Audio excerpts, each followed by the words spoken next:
Hello, going to be recording a replay coaching here. This coaching is for Gary. Gary is a 1980 MMR player. I really appreciate, Gary, that you didn't go, you didn't just round that up. Almost everybody in the world would just round that up, but you didn't. You have integrity. That's awesome. Thank you. Things that Gary wants to work on. Ward placement, how to better harass the enemy and support. In the early stage, that'll be really easy to go over. Situational support items to get teammates out of a jam or counter the enemy. How can you participate in a team fight? When to gather others for a smoke. And if it looks like I'm doing nothing, then what should you do? There's a third match idea that you gave me. I don't know if we're going to get to the third one, but let's see if we can speed through these. Witch Doctor first. Okay, so this is you. These are about a little bit over a week old, so this is pre-patch. Keep that in mind, guys. But let's see how this goes. You had fun here and you won the match MVP. Cool. So let's take a look at see how you did in the laning stage, which is arguably the most important for the 5 position. So you said, oh wow, I didn't know you could get an immortal treasure. That's pretty sick. You said, how do I harass my opponent? Number 1, don't do this to start. Don't like stare your opponent down across the river. Then they know where you guys are. What's better generally is for you to stay hidden a little bit like here. That way when they aren't going to be able to react as well to you guys going for the bounty runes effectively. So basically the way to harass is, especially on a hero like Witch Doctor, is the Maledict first, because your right click is pretty solid. You have good range and you do good damage. So if you Maledict somebody and right click them like 5 times, it ends up doing a pretty good amount of damage. If you can combo it with a stun from your ally, for example, then you're talking a lot of damage. So very good to have Maledict ready to go.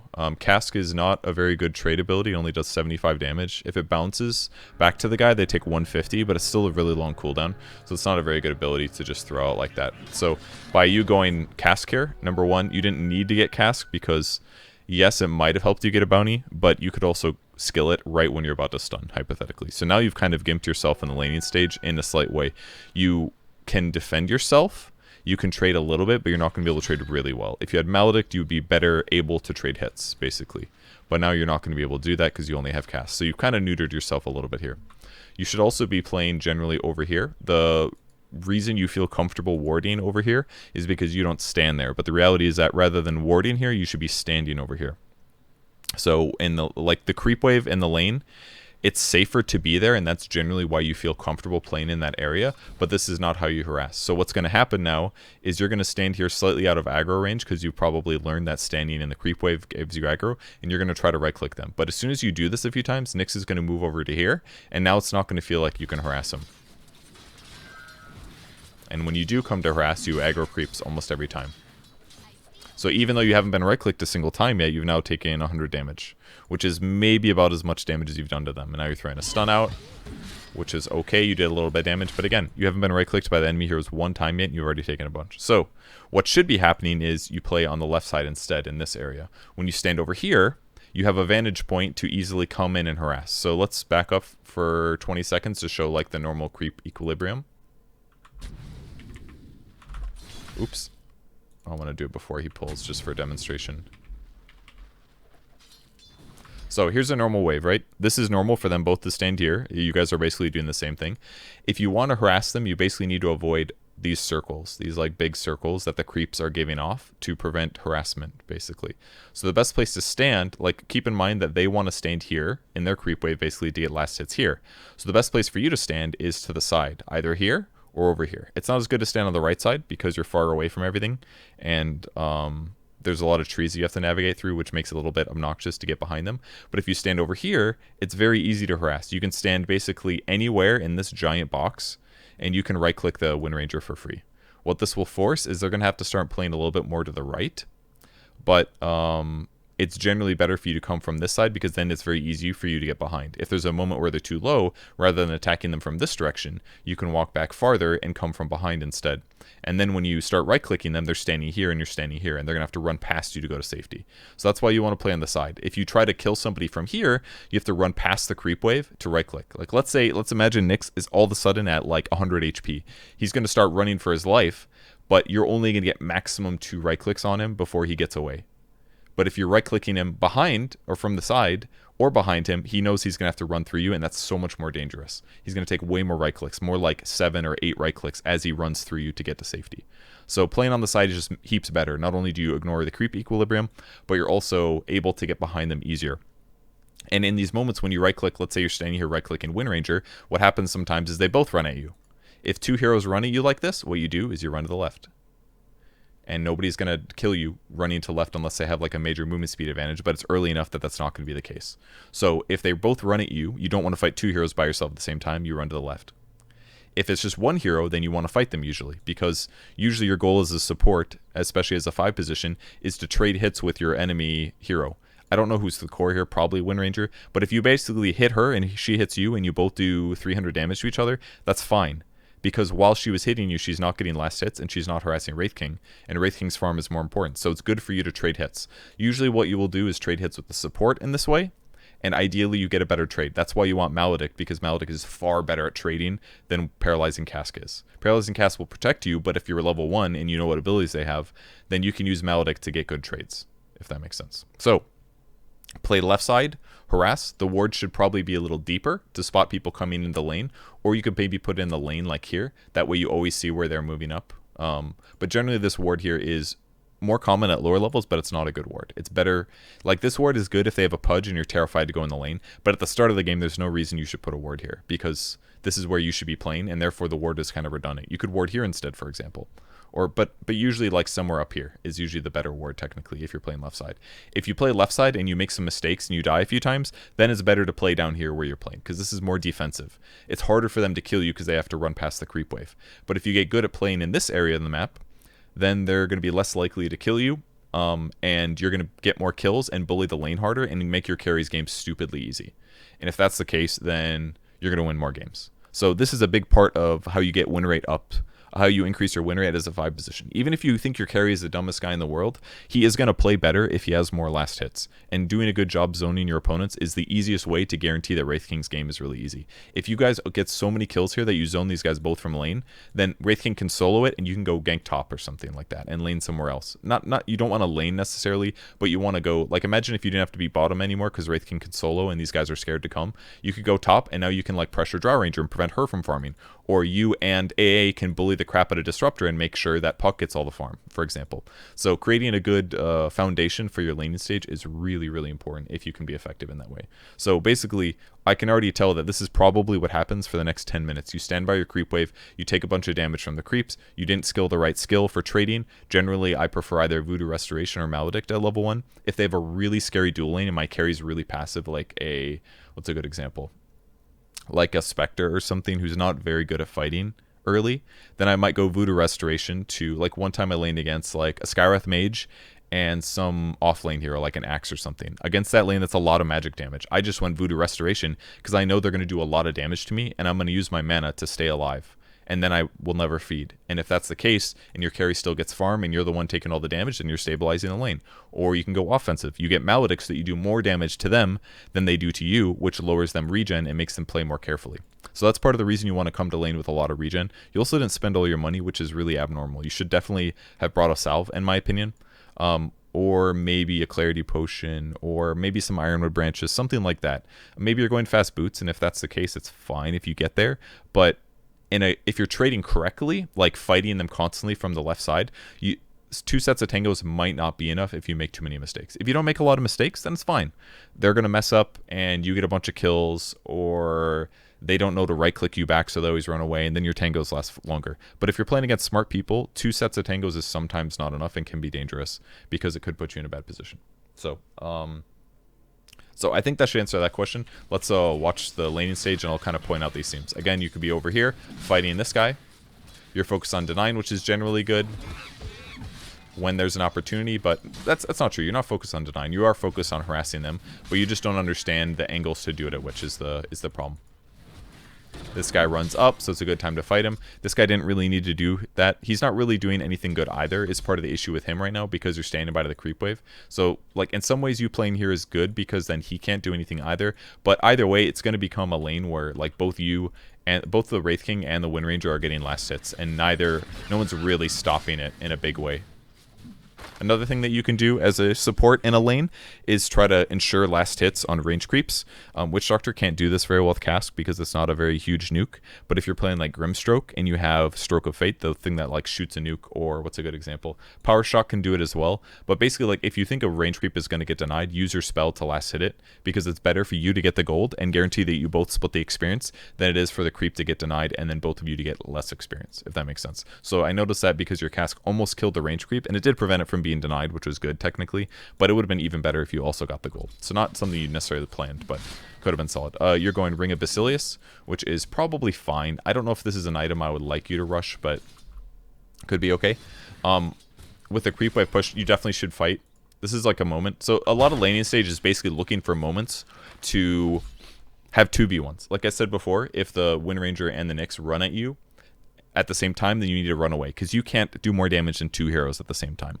But you want to look for those opportunities when your opponent makes that mistake. One is a moment where they come too far up and you can go on them. This is a perfect moment for both of you to attack Nyx right now, because Nyx has crossed the creep wave. I don't know why Wraith King's staying over here, but whatever. But you guys could both bully Nyx right now, because if Nyx tries to fight you, then Wind Ranger's going to have to run past the creep wave to right-click, and by doing so, she's going to aggro creeps.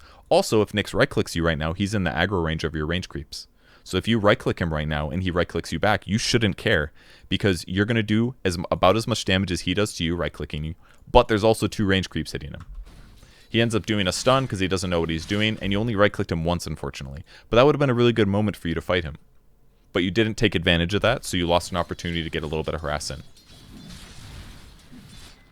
That deny was fine. All right, now your job is to go pull, because the creep wave is pushing. You probably should have started this earlier. You should be walking over right now. Doing a small pull is fine in a 2v2 lane, because you're not so worried about creep equilibrium. You're more worried about who's getting more experience and experience and gold than the other person. You guys just hit level 2, for example, which means you guys could, if you wanted to, if you're in a good position, you could try to get a kill right now. Ideally on Nyx, because he's only got Impale. Wind Ranger can probably evade the rest of the damage with Wind Run. But if you guys could, and Wraith King went stun, for example, you guys could both throw all your spells on Nyx Assassin and do a bunch of damage with Maledict, and possibly lower him down to like 20%, which forces a salve, which is good, because then he's going to run out of regen faster and be zoned more easily. But instead, the creep wave, when you have this many creeps, it's clear that you need to pull, because pretty soon this creep wave is going to be under the tower. They're going to get a lot of the last hits, and you standing there doesn't really help. It's better in that moment for you to go back and start a pull, because a small camp, when it's killed, is about 100 experience, and usually a small camp will kill at least one of your creeps. And if that's the case, that's less golden experience to your opponents, and that's further going to keep you at a small level and gold advantage in the lane, which is important. You could also pull the side camp as well, which it looks like you're doing. This is also great if the stack works. Unfortunately, the stack didn't work. You might have been able to pull it a little earlier, but that was fine. Glad you're getting a magic stick here. And naturally, yep, he's going to go for a little bit of kill. A kill attempt while the Wraith King was a little bit too far forward. This is great. Excellent. Well done there. You should probably be helping at this point. As you can see, your Wraith King is being bullied. That's because you're sitting a bit back here. You should just be hitting Nyx Assassin basically like every time. And again, here's the issue. You're standing behind your Wraith King. Look how much regen he's gone through now. This is only 2 tangos, but the reason he's gone through the same amount of regen as you is because you're almost always behind him. But because he's a melee carry, he has to walk a little bit farther up into danger to get last hits. So this is the issue, is that Wind Ranger just gets two free right clicks every time he comes for a last hit, but you're not also right clicking Wind Ranger while she does this. So you can protect him by standing up here. That way, if she right clicks Wraith King twice, you're right clicking her twice. And now even if he's running back, there's an equal trade of regen. Like basically you just need to add up all the health for your team. You guys have 740 plus 600. That's 1340 HP. They've got 700 plus 640. It's about the same, but realistically, everybody does about the same damage, and you probably all bought about as much regen as each other. But if you make good trades, like opportunities where you right-click them 3 times when they only right-click you once, or you use Maledict and hit them a bunch and they lose out a lot of regen, making trades like that is going to mean that they run out of regen faster, and then they just can't lane anymore, basically. Which is a very nice advantage. This is another great time to go for a kill. And now you feel like, I should maybe go for a kill. She's by herself. But again, the problem is that you have to walk forward to even cast that. If you're playing on the side, you can stay hidden. They don't know where you are. Sometimes she might be up here. Then you ping her, and then you wrap around, and then you go from behind. And then you get a bunch more right clicks in. Because it's just too hard for you guys to force a kill right now because of where you're standing. By always standing behind the creep wave, you are almost never going to get an easy kill. especially when your Wraith King goes as skill build. I don't blame him for getting Mortal Strike at level 2 because it will increase his damage, you get skeletons, blah, blah, blah. But it's going to be a lot easier to kill if you're always behind. And it's, again, it's a little dangerous to approach from behind because that could put you out of position. But if you guys have more, basically the general rule is if you have more creeps than them, it's a good time to fight because the fighting is going to happen near creep wave. The creeps will get aggroed and you should add these into your damage being dealt. So here's the Wraith King again getting last hits, but Wind Ranger's right-clicking him almost every single time. She got a deny there. You're getting ready to pull again, which is good. But I kind of would have preferred you did a small camp. I'm glad you got a magic stick though. This is great. That's great. You paused at the perfect place. Now the pull happens. This is a great place to get a kill. See like how intuitive this felt to you? You're like, oh, he's here? Shit, we go on him. The only thing I wish you would have done differently is I wish you would have maledicted first. It's a little scary to do this sometimes, but if you maledict first, then the 75 cast damage is going to deal more. Did it bounce back to him? It did not. And Wraith King probably should have stunned afterwards. He used his Spike Carapace kind of good there. You like reflected a lot of damage, but this is great. You're contesting the creep wave, even though you're not getting all the last hits, but it's fine. You're basically here to mess with it. Fighting over that was great. You got the last hit there, and 2 Maledict. This is excellent. Very happy. You should be eating Tango, so you're missing HP. Same thing again. You're throwing cast to guarantee your Maledict, but it's not always good to do that. Sometimes you just need to walk up and do the skill shot, and once you get used to it, you're going to hit almost all those Maledicts. Pop Tangos while you're waiting to regen. Good deny. Get those last hits if you can. Now, what you should do here is you should be wrapping around again. Like, pretty much every time that the creep wave is in equilibrium, you should always be wrapping. If shit gets hairy, you run back. And once you feel like you're satisfied, then you can wrap around again and get prepared to wrap in. But basically, Wind Ranger has more farm than your Wraith King right now, and that's solely because of your positioning. And the reason that you guys have 0 kills is solely because of your positioning as well. It's genuinely the reason. Your items look good. Your skill build, other than the cast at level 1, are good. But it could be better. Like, standing here is just a huge waste of time. Bringing out Wand. Is this turbo or some shit? No, it isn't. Don't finish your Wand right away. This is a mistake that's commonly made by players that are usually informed about what items they should go, but they find it that makes sense. They're like, oh, I might as well upgrade the Wand, right? It's only 250 gold. But the reality is that your charges, like, it gives you 3 attributes, which is efficient, but your charges are generally not going to go above 10 too often. So it's better if you just leave it at a magic stick, until you get like Boots of Speed. Because if you have Magic Stick and Boots right now, you're way more likely to get kills or to escape deaths with Boots, rather than having the extra Wand charges. And once again, you basically lived your entire game in this lane here, which is, again, it's not good. It's part of the reason that it was very simple for Nyx to take bounty runes, for example. If you're playing in this area, you can usually get there before them. Once again, you used your combo trying to kill Wind Ranger. It's not going to work because she has an escape, and as a result, she's just farming way better. Like, if you had played your lane correctly, Wind Ranger would have like at least 10 less last hits. Wraith King would have probably 10 more last hits. It's such a big difference. And then she wouldn't have a javelin already. And then she is like, she's going to hit 6 and she's going to get a kill on one of you guys probably. Probably you, but maybe Wraith King. So you basically put your team in danger territory by not zoning properly. Other questions. This is probably enough to focus on in this lane because I imagine it's kind of the same thing. You try to force fights, but it's kind of hard. And you're always standing behind creep waves, so it feels hard to fight them to the death. And once you start fighting away from creep waves, it feels a little bit more possible. And sometimes you're going to make mistakes where you try to fight somebody to the death, and they kill you first, but then you'll have to learn, like, why did I die? Oh, she used Wind Run, therefore my right clicks didn't work, or I got full damage power shot, or I used Cask before Maledict, so I didn't do as much damage as I thought. Things like that, you'll be able to figure that out and realize why she was beating you in trades. Or maybe she had better itemization. Her items are pretty efficient, lots of stats. She has a javelin really fast. She got that because you let her get too many last hits. That's why she killed you, you know? There's things like that that you can figure out. Other questions. How can you better participate in a team fight? Let's jump forward. Okay, so basically, a lot of fights that happen, especially at MMRs around yours, are chaotic. And by chaotic, I mean that they just kind of happen. Nobody is planning anything smart. It's just like, it's kind of like the laning stage, how you've been throwing your spells. There's like a moment where you're like, it's time to throw my spells. You throw your spells, and it's not really the right time. And your opponent, your allies are kind of like, well, I guess we're going in. And they try to force a bad fight, basically, where they have to run past the creep wave. like 600 units, a really long distance, to try to kill them. And the only way you get the kill is if they try to commit, or if they mess up a lot when they try to fight or something. So it's like very chaos. So it feels intense, but in reality, all the setups are really bad. So participating in team fights typically is like, oh, look, there's 3 heroes mid. Well, I want to be at the fight, so I better be there. And then you end up walking mid, and then 3 heroes stand here and 3 heroes stand here for like 3 minutes. And eventually somebody gets hooked, or somebody walks too out of position and gets initiated on and dies. That's how fights happen at lower MMRs. And basically even like medium, like up to like 4 and 5Ks. It's not uncommon. What should be happening instead is that ganks should be surprises, and they should be executed really cleanly. So that would mean rather than 3 heroes standing mid on each side, what would happen is like Quap is here farming, and you and AA smoke and wrap around. And Shadow Fiend doesn't realize he's getting ganked until Quap blinks in and you guys appear and instantly use all of your spells and kill him right away with him having no response. That's a good gank. That's a good team fight that could happen, for example. Maybe everyone teleports in and all of a sudden it's a 3v1. You kill Shadow Fiend, then 2 heroes TP in, then you fight them too. That's a team fight, right? That's a team fight that you created by doing a smart move.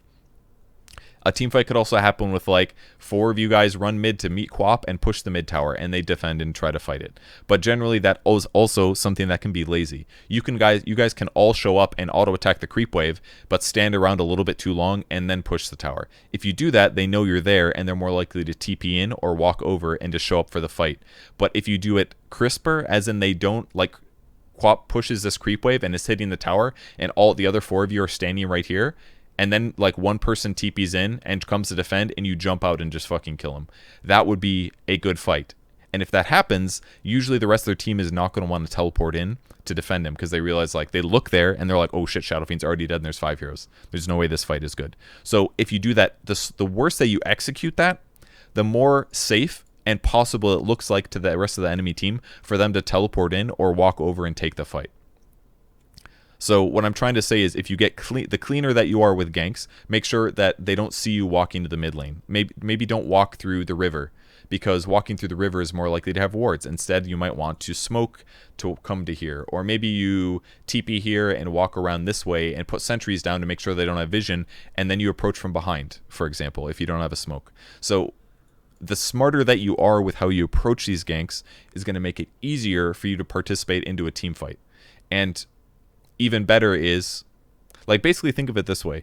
In the mid stages of the game, you pretty much want 1 core in all 3 lanes. Kind of like the laning stage, because creep waves are the most experience in gold in the game, and they're the easiest to get. They're only dangerous because your opponents see where you are, because you're standing near the creeps, right? Sometimes it's good for carries to, like, give up the lane and go jungle, but generally it's faster to do a mix of both. For Puck to kill this creep wave, then to go over here, kill this neutral camp, and then for him to go over here, kill the next creep wave, then go to do a new neutral camp. So usually you want 1 core in every lane doing that, typically.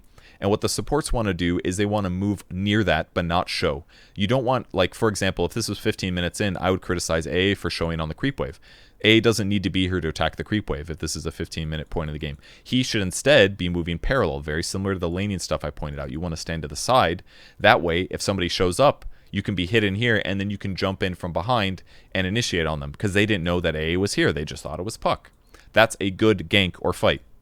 And maybe they initiate on whoever comes up, and there's like 4 heroes there. Well, if you're sitting over here parallel to your carry, and you look up and see, oh, this looks like a fight that I can get to in time. Like, let's say the fight happens, you see it beginning, and you think that you'll be able to teleport in for 3 seconds and walk forward and throw a spell and help.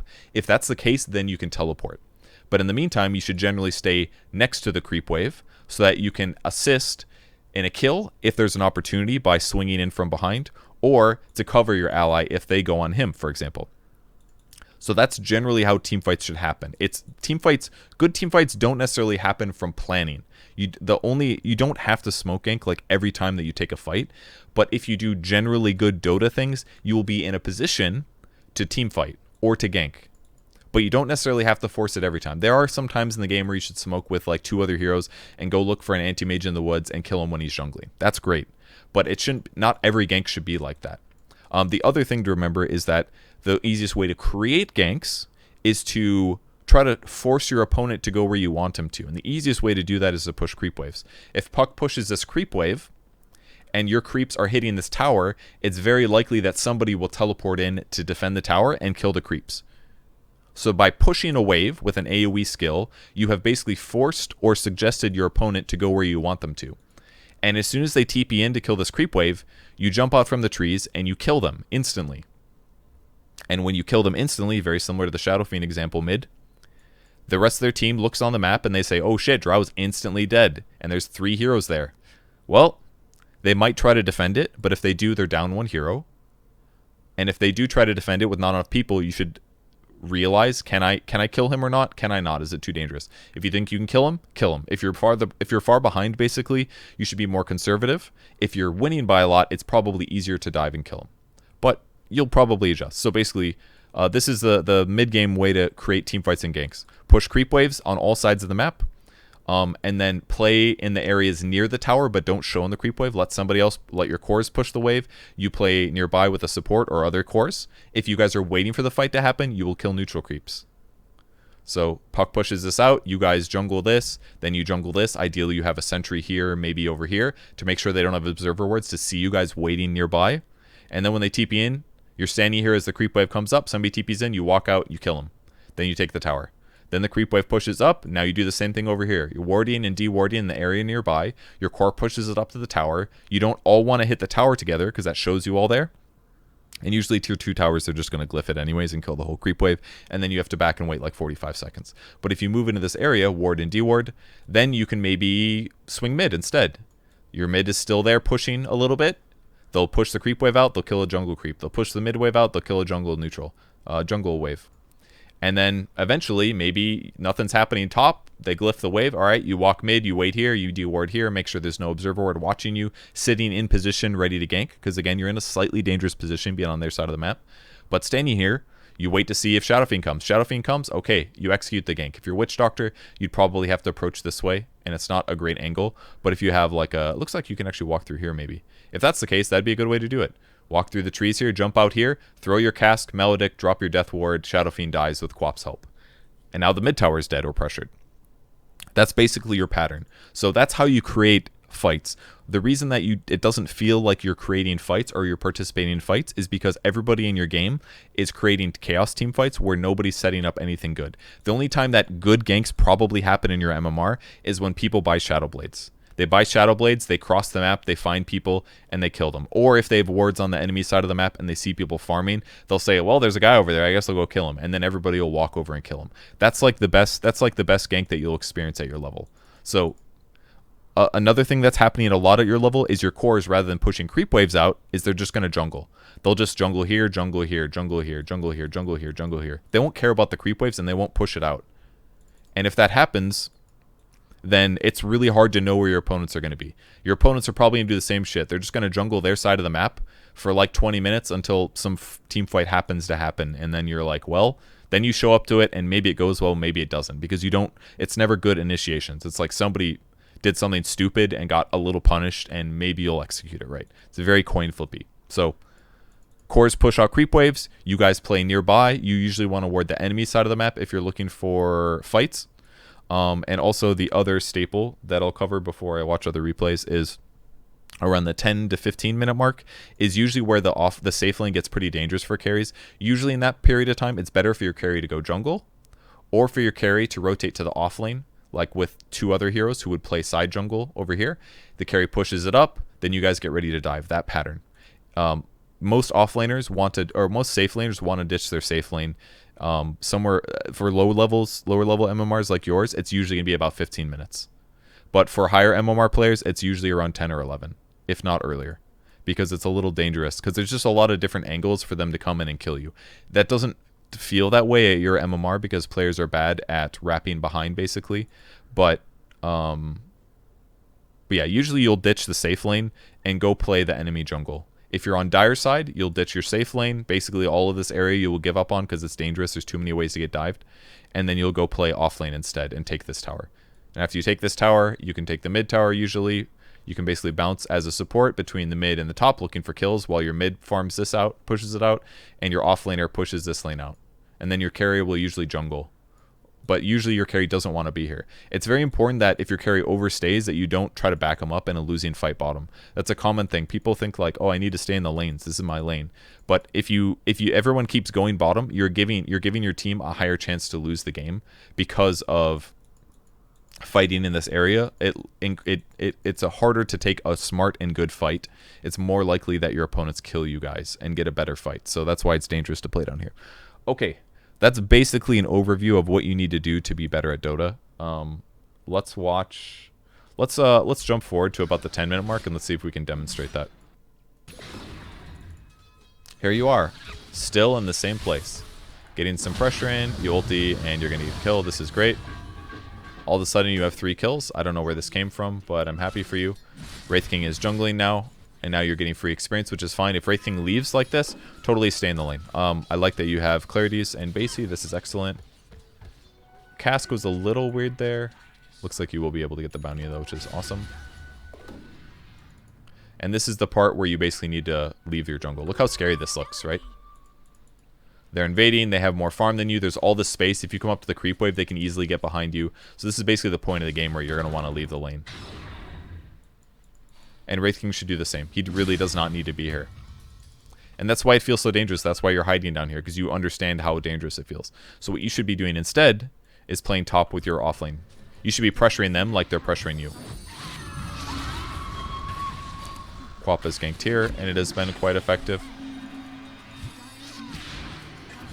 You guys get a double kill. You are still here. Wraith King comes as well. Again, he does not need to be here. The last hits are good, and if you can slow this down, it's kind of okay, but it's very dangerous to do this. Last hitting on old tower, not easy.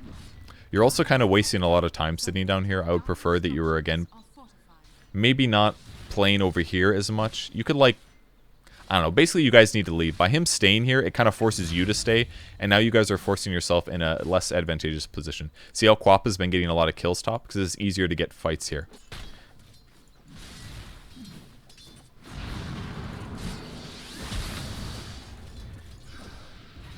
Oh, you died to Maledic, actually. Or the stun came from Maledic, most likely.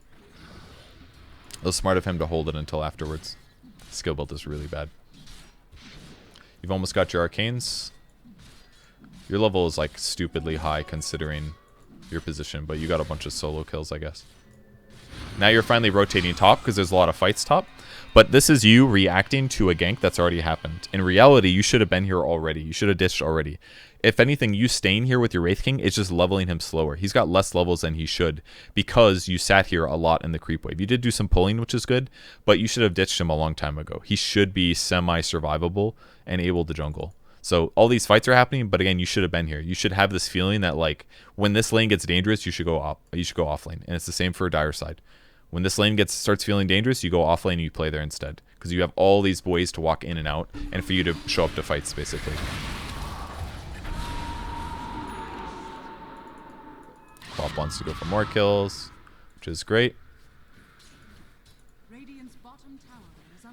And now you guys are pushing. It's fine that you showed on this, because this wave does need to push. But, the only thing that you're doing wrong is that I want you to play where AA is playing instead. You don't need to be on the creep wave here, because you're the only guy with a stun, you know? Like, if you play over here instead, it's easier for you to set up for a kill. But if anybody appears here suddenly, you guys just don't kill them. Quap would have to blink forward and use dagger. A would have to use any slows that he has to slow them down, and then you'd have to catch up just to cast spells. But like almost anybody else, there's no way that you're going to get a kill on anybody that's slightly evasive. But if you stand right here instead and put a ward down, or just stand here, wait to see if somebody comes up, then you can come from behind and cut off the retreat path. Like, imagine if somebody TPs in and this tower dies. Where are they going to run? They're going to run to their base this way. So you just always want to be ready to backstab that and prevent them from escaping. That's always so important. So you're limiting your ability to secure kills. So you're just not putting yourself in the right position. Both you and AA do not need to play here. Wraith King really needs to not be bottom anymore. Oh, that's a really good ulti. So he gets a kill, but should he have been playing here? Not really. And he definitely shouldn't keep going.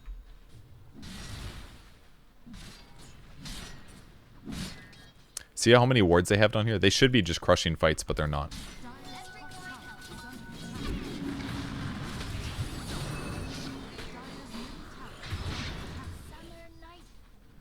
Like, these fights are all just really hard.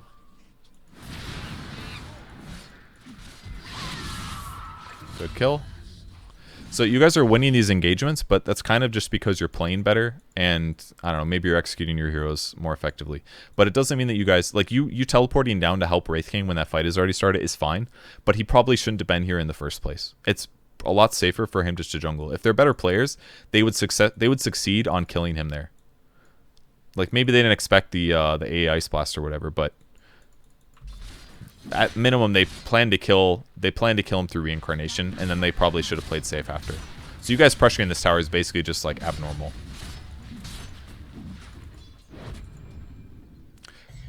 You feel dangerous, so you put a ward here, and this is the other issue with this area is it's really hard to have vision control. It's like this is the most obvious spot, and now you feel like you can't do anything because initiating up here is really hard. That guy messed up again. He didn't even have that many souls.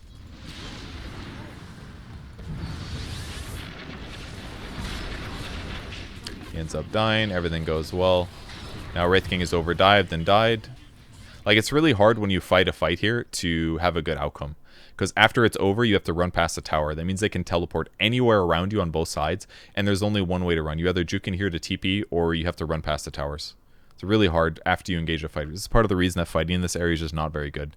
Imagine if instead you, I don't know, Wraith King just didn't die, basically. Like, you guys got the Disruptor, I guess, but it wasn't very good for your team.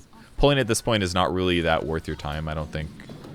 And you're still playing down here too long. Again, the reason you're down here is because you've recognized that it feels dangerous to play in this area. So you need to generally just give up on it. Like, if you're a hero like Tree and Protector, you can do this because you can hide in the trees and use Nature's Grasp to, like, AoE clear the wave slowly to make it hard for them to pressure the tower. Or you could walk up and throw a Cask out to slow the creep wave down, for example. But generally, you sapping levels here isn't as good as you playing on the map over in this area and looking for kills on, like, Drow Ranger. Because you plus, like, any other hero, like Puck especially, you guys can kill any hero so easily. Puck can blink silence. You can, like, Cask Maledict ulti and kill anybody. So that would be a better use of your time than sapping experience down here.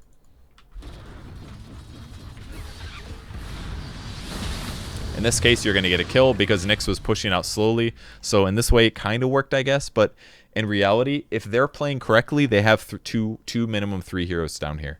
And then it isn't just Nyx, like, slowly hitting a creep wave. So, like, this worked, but it's kind of like the game circumstances that happen at your MMR, if that makes sense. So part of this is, like, weird advice because I'm giving you advice on what works at higher MMRs about where you're supposed to play in the map, and you guys are finding kills in places you're not supposed to because your opponents are making mistakes, and it's not wrong that you're doing that. So I don't know, like, I guess based on watching this game so far, you're doing a good job, but I would prefer that you play the map the correct way, if that makes sense.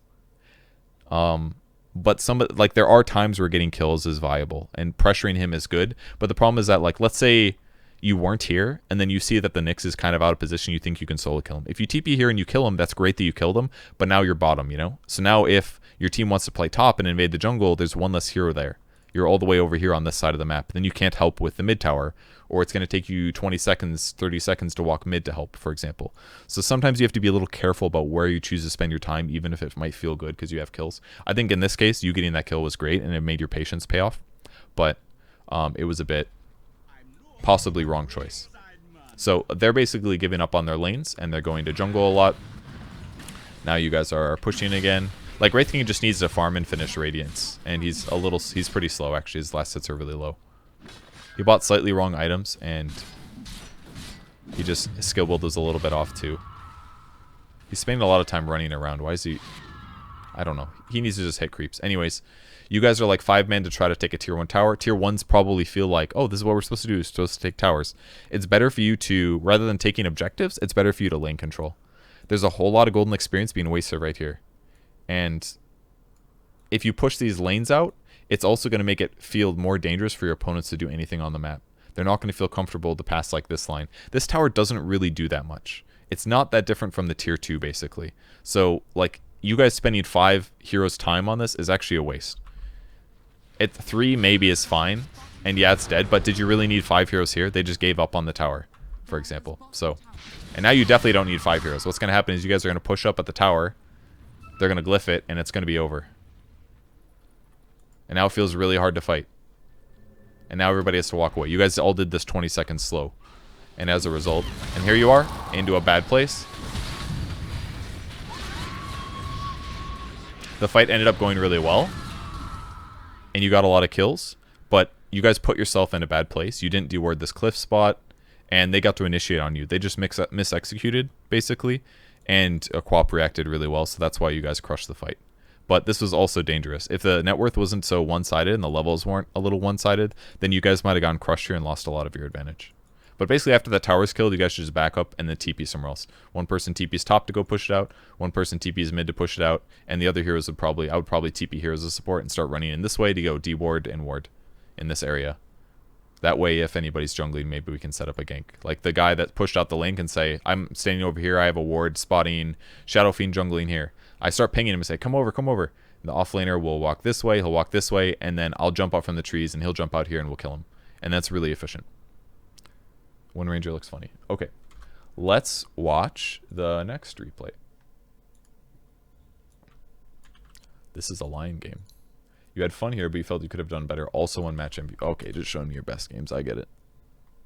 We're likely going to see a lot of the same things that you needed to work on. About the angles you needed to use to approach harassing in the lane. And generally the map stuff is all kind of the same. It changes a little bit depending on your role. Like some heroes don't have AoE, so they can't push the lane very well, for example. But, we'll see how it goes. Starting item is a little bad. Not a huge fan of the Ring of Regen. I wish you had... If you had like a Clarity or a Mango, I would be pretty content with this. But I'm glad you have a Salve. You're probably... I know you're going Tranquil Boots, so you probably think like, oh, whatever, Ring of Health, Ring of Regen. But, I mean, if you buy 2 Mangoes, it does almost the same HP regen. And those can actually be used potentially in the lane, you know. I'm not saying you should buy 2 Mangoes. I'd probably prefer you to get Clarity here. That way if you lose a lot of mana and go do a pull, you can get your mana back. But doing the same thing here, standing here looking at your opponents, not a good use of your time. You could have right-clicked that guy. Should be right-clicking him already. You stunned too early. So a couple of mistakes you made. You should be fighting. You should have kept fighting, kept right-clicking a little bit more. You also need to keep right-clicking. This whole time, you're sitting back. You've only right-clicked, I believe, twice this entire time. And this wasn't going to be a good trade because PA is a weak hero at early levels, and they have stronger, tankier heroes. But you didn't right-click enough, 100%. You guys fucked around with your items a little bit too much. You're going to do the same thing. I'm guessing you're going to stand in the creep wave and try to harass, which is going to feel... Oh, never mind. You're playing the side. You're doing it correctly here. This is basically what I wanted you to do on the other side of the map. I noticed you warded the same place again, but again, this is going to be a waste because this is where you're going to be standing. I'd prefer you ward over here, or over here, or just a little bit lower maybe. If you ward here, then you've got vision over here of the pull. That would help a little bit.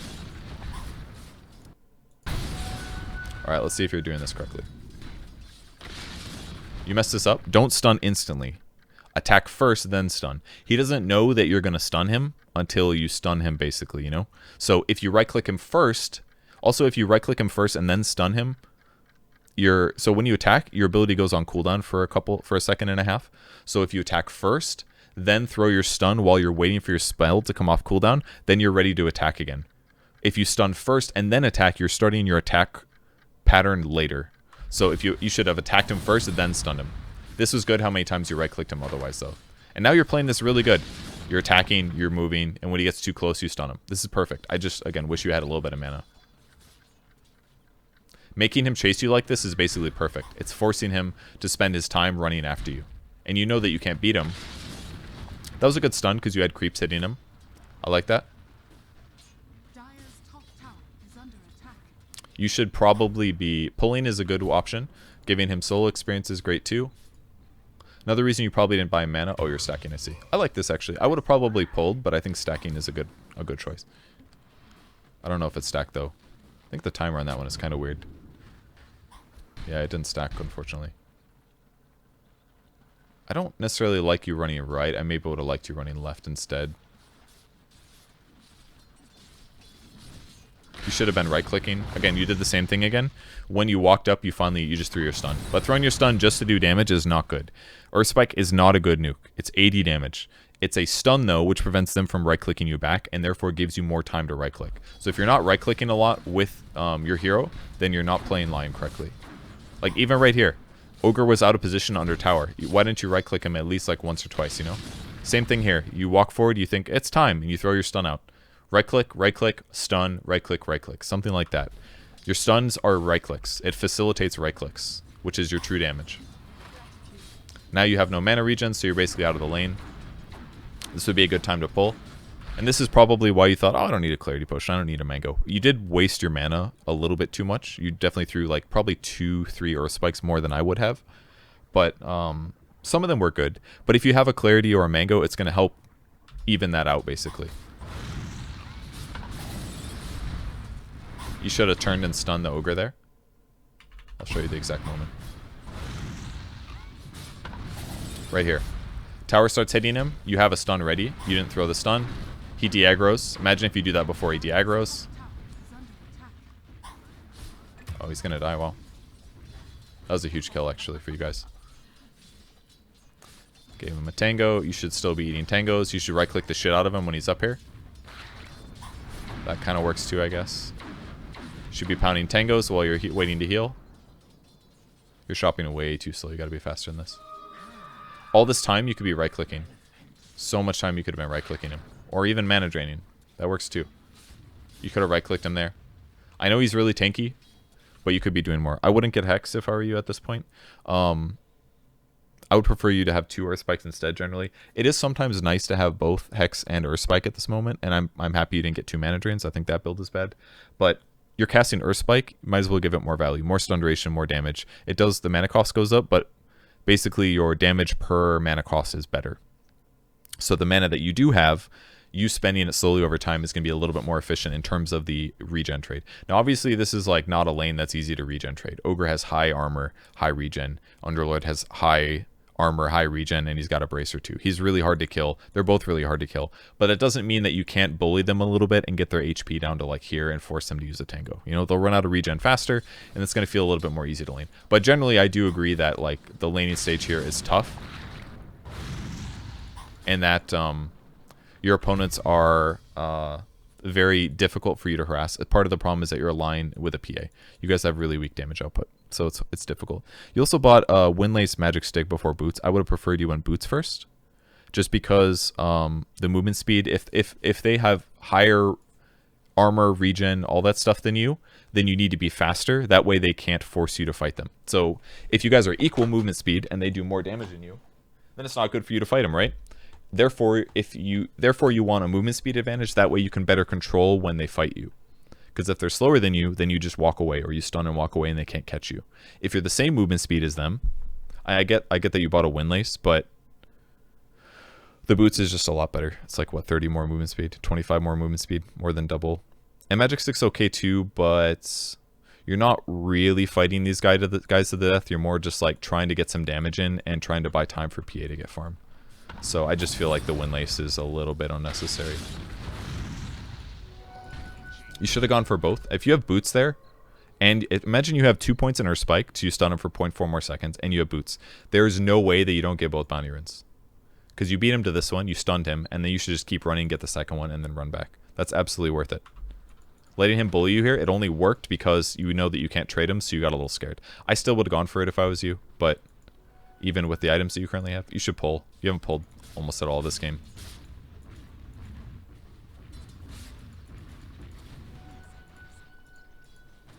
And you're still doing the same thing. You're still sitting behind your allies a little bit too much. It's kind of working, but it's kind of only working because, like, it's actually not working very good. This guy's dumpstering you guys. He's got 30 last hits, and PA has 16.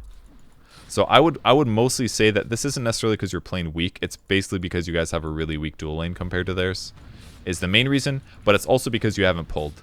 You haven't pulled a single time yet. Just that one time you tried. You could at least deny some experience that way. Like, all you're basically doing is mana draining him. And that's genuinely not enough. Stun was fine there, but You've basically done very little the last couple of minutes. Because literally all you're doing is mana draining. Oh my god, that was so terrifying. Now they zone you out. You should run back in now. It's very difficult though, just because they're so tanky compared to you guys. You could also teleport back to the tower is another option. Them cutting creep waves is smart because they're so far ahead of you. I feel like these guys are much higher MMR than you. Well, I mean, a little bit. Giving them kills as well is a big mistake though.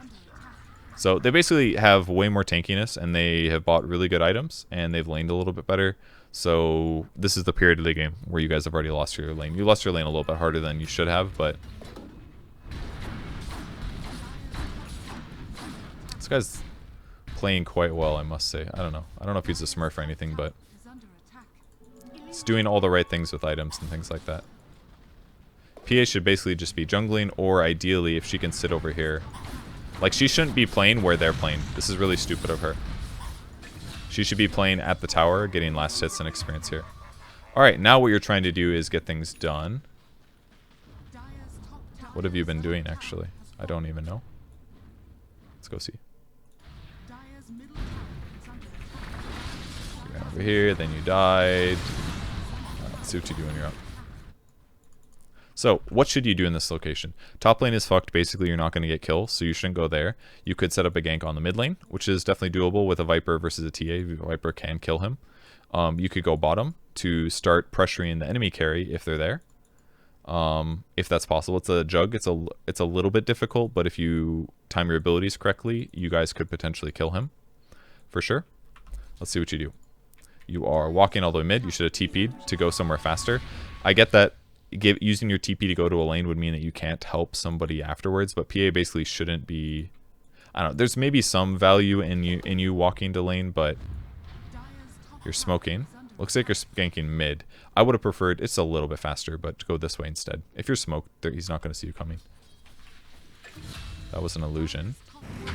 Fortunately, TA went bottom. It's a little unlucky. So then you put a ward down. Then you put another ward down. I like the wards. These are great. I would just wait. Just wait to see if he comes back. You don't really need to go top. Because you guys aren't going to stabilize the lane by you being there, you know? You really don't need to be here. Like, you resuming laning like this, it just doesn't really accomplish very much. You're only level 4. He's level 7. Okay, never mind. It helps. When Viper comes 2, then it's fine. And in fact, let's see how you initiated this. I would argue, as soon as he shows here, that's a dead hero. And instead of walking past the creep wave, I would have ran around if I were you. Viper pinged. You throw a couple of things. You saved your Hex, which is great for TP. And he ends up dying. Okay, that ends up working out great then. If Viper rotates like that, excellent.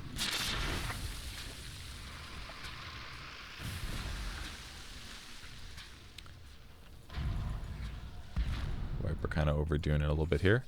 Now you're very underleveled. Stack and go bounties. That would be great. Okay, this is good. You probably could have gone for that one. Now you're going offlane, which is basically where you should be playing. This is great. You are underleveled though. Ooh, rough one. Like your movement. This is good.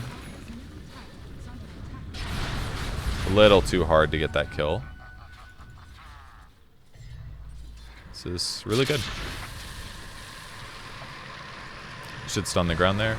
Ooh, it's great. You got both.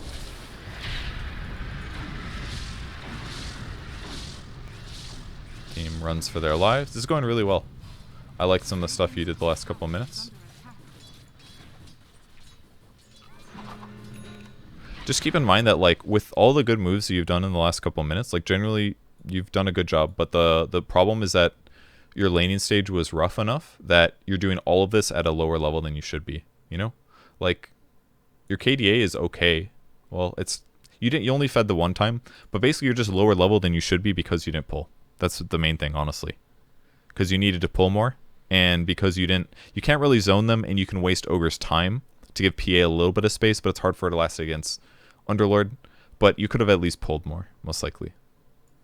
Or at least like stacked. I don't know. Stacking isn't that amazing against Underlord because you'd probably find him and clear him. But since then, you've been doing good things. And this is one of the things that's bad about Line, is that your laning stage is just not very strong. So you kind of put yourself in these situations. But you playing in this area now is great. Especially because Viper has a lot of damage. With that said, Viper is gone. And now everybody's going to have to spread out or back up temporarily while Viper finishes. He's playing this old style, does not understand the current meta. And now you get 6 finally, which is great. But if you had done a little bit better, you would have gotten that naturally with some of the other kills that you guys participated in. This kind of just tells them you're here. I would like you to have a clarity potion maybe. Better chance to use your spells. Viper's coming back bottom to fight, which is where you guys should be playing. In the meantime, PA is still pushing on a side wave, which is great. And here you are. Well, not necessarily you, but you're sitting too far back. You should be probably standing. Like, you should have probably gotten in the trees where Pango is a lot earlier. Imagine if, like, you'd used all this time to go through here and to, like, sneak past and to be waiting right here as this fight starts. It's a lot more useful than you starting here. So now you're trying to help, but you have to catch up super far.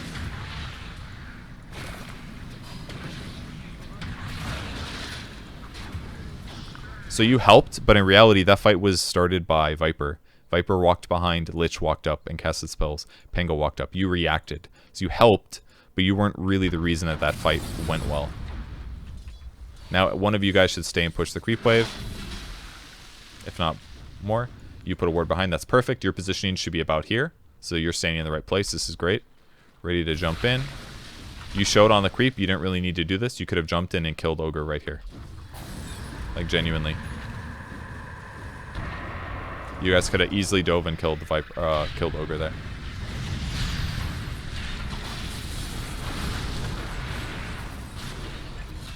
Oh, that was a lot of damage. So, fight goes really low because the Chain Frost is amazing.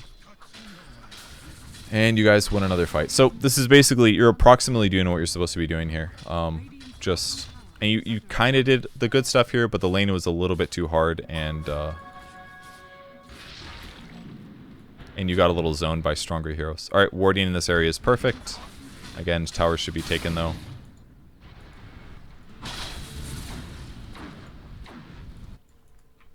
Now what are you doing? You're running really far away just to drain mana. You're basically taking yourself out of the game right now to get this done. Setting up for mid is good. I don't know how long it takes you to realize your Tranquil Boost. Okay, there we go. Why am I so slow, right?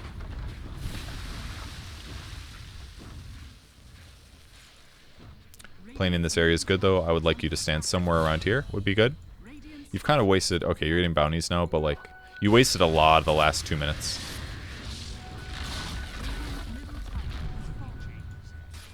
See what I mean? Like, how much you've ran around here before finally doing something.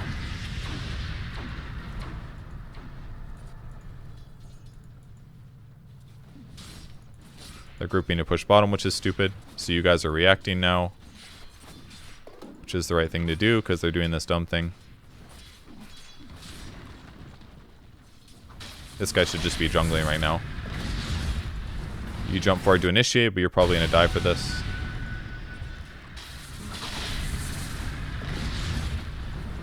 You should have hexed this guy as soon as he got into melee range on you. Ulti there was right. You end up dying.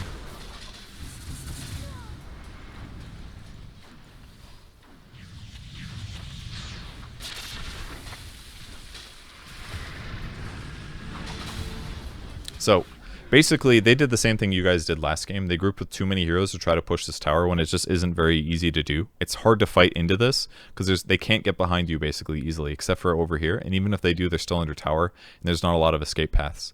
So, you guys basically reacted well, and you took a fight. It was not bad that you started that fight, I don't think. You did die for it, and you got a little out of position, and you should have hexed the TA as soon as he got into melee range on you.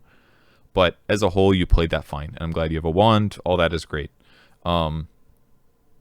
And then you guys get a bunch of kills, and now you guys are going to better be able to push the tower and catapult the game. And in the meantime, PA is AFK hitting creeps, which is excellent. So basically, you guys got everything you wanted to, because you reacted to them moving here with 4 heroes. It was stupid for them to walk here with like 4 heroes and lazily push, because they think like, well, we got to push. This is not the tower you should be pushing. take this tower, which they did. Then you take mid tower, which I guess they've got too. But they should be invading and killing like PA in the jungle, basically. And TA should be power farming her Deso, not participating in fights. TA doesn't really know how to play her hero in the sense that she doesn't know where she's supposed to be. She's supposed to be like slaying creeps, and she should have Deso around now, basically. But her net worth is atrociously bad, actually. I guess she laid against Viper, which isn't easy, but it's not like Viper's skill build is correct either. So it could have, although I guess Break is effective against TA, lowers her range, but I don't know. Maybe he's onto something. Anyways, you guys get the tower. Now you can invade through their jungle. You pushing this creep wave out is great. You should be using your spells. You should have used your Impale. Oh, looks like you did use it. When you get into these situations, make sure you use the Impale well. Generally try to ground target. Get all the last hits if possible, because that means faster blink. This is perfect. This is great. And then you should nuke the next wave too. This is a common mistake made. Oh, I can't see the creep wave. I walk somewhere else. You know the next creep wave is going to come. Kill that wave, move forward, kill the next wave. Like you walked to and you got a little assist gold, but I guess Pango got it instead, so it's not a huge deal. But and then after getting the kill, you guys are moving over to where you saw the Underlord. I wish you ran with the PA instead of this way. This way is an angle from the front. If you go this way, you're in the back. Like you could be here right now and initiating on this guy. You could have caught him right here instead of saying, oh, here he is. Time to go on him. But now you have to run past the tower. See? Like that was a kill. 100% that was a kill. And you guys lost it because you kept running through the safe location. But as a support, you have to run in these dangerous places. So before we go, let me answer some of the other questions. Situational support items to get teammates out of a jam or counter the enemy. Because your goal as a support is to contribute and set up fights while being low net worth, you usually want to channel the net worth you do have into either sentries to make sure they don't have vision advantage. That way when you're playing aggressive, it's not as easy for them to like find you and just jump on you with 3 heroes when you're not expecting it. That's why sentries are so important in moments like this. And that's something you haven't bought almost at all in both of these games as sentries. You need sentries when you're playing in these side jungle areas to make sure they don't have a ward here or like a ward here that spots you. Then you need to channel that into either a Force Staff, a Glimmer Cape, a Ghost Scepter. In Lion's case, a Blink Dagger is still really good because it allows you to initiate and set up kills. But from a defensive side, Glimmer, Ghost Scepter, Force Staff, those are usually your 3 items that you'll buy. Sometimes you might buy Bracers, for example, for a little bit more HP. Might be a nice way to go as well.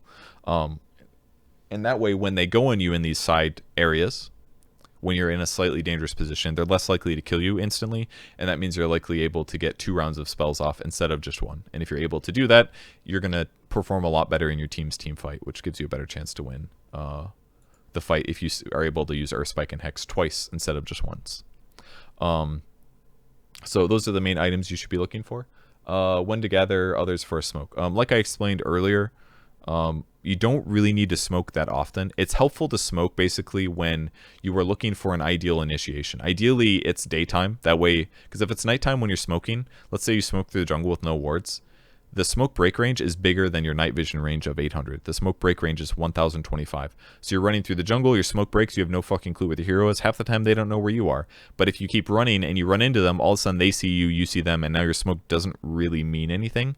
Because ideally you want to see them before they see you. Like let's say you cross high ground, you get to hear your smoke breaks, you put a ward down, and you see a guy just jungling here. Well then now you see him, everybody pings, and you guys run straight at him and you land stuns and he gets killed. You know, but if you don't bring a ward when you do that, it's harder. If it's daytime when you do it, it's fine because you can see 1800 units and that's way more than 1000. You walk high ground, smoke breaks, you see him, you throw the stun. The only downside is he's going to see you first. He's going to see at the same time that he'll see you a little bit earlier than he would at nighttime, for example. But smoking should be done generally to move people. It's like it's as valuable as the movement speed bonus as it is about the not being spotted by wards thing. Because you can more rapidly move from where you are. Like, imagine if a lot of you guys aren't here right now. Let's say it's just Viper pushing this tower. This is a really good place to smoke to. Because, again, lane's being pushed. Somebody's going to defend, dive, and kill. So if you guys are over here, you say, oh, we're pushing top. Shit, let's get there quick. You pop smoke. Everybody runs over. You run this way through possible wards. Maybe you put a ward here. and then you get ready to dive, and then you jump in and dive him. He's not going to know it as quickly because you'll get there a couple seconds faster from mid than he expected. Another good time to smoke is Roshan's. If you're planning to take Roshan, smoke and go into Roshan. Generally, it's better to map control. Like if you're playing Radiant side and you control this whole area, you'll probably want a ward somewhere over here and maybe like a ward down here and a couple sentries as well. And if that's the case, then it's pretty easy to walk into Roshan and take it. You don't necessarily need to smoke. But if you're moving to fight in enemy areas that you haven't dewarded, smokes are really good. So that's generally how you should look at them. If you're moving into a dark side of the map where you have no sentries, smoking is probably good because if they're good players, they're going to have wards there. So that's generally how you should think about it. And try to always buy a smoke if you have 2 in the shop. That means it's not restocking. If there's 2, buy 1. That's why I sometimes have games where I stock up like 3-cent smokes in my backpack. Because I'm pretty good at buying them when they're at 2, but I'm bad at using them. So try to be like that, except not bad at using them as well, if that helps. Okay, I think that covers just about everything. I didn't get to the third replay, but hopefully these were helpful. You definitely played a little better. You played better map movement this game. It's just your laning was worse than the Witch Doctor game. And you didn't get as many solo kills because line is worse at solo kills than Witch Doctor is. Okay, anyways, thanks for signing up. I appreciate it, Gary. Sorry it took a bit to make this, but I'm glad it's done, and I hope this helps a lot. All right, thanks for watching.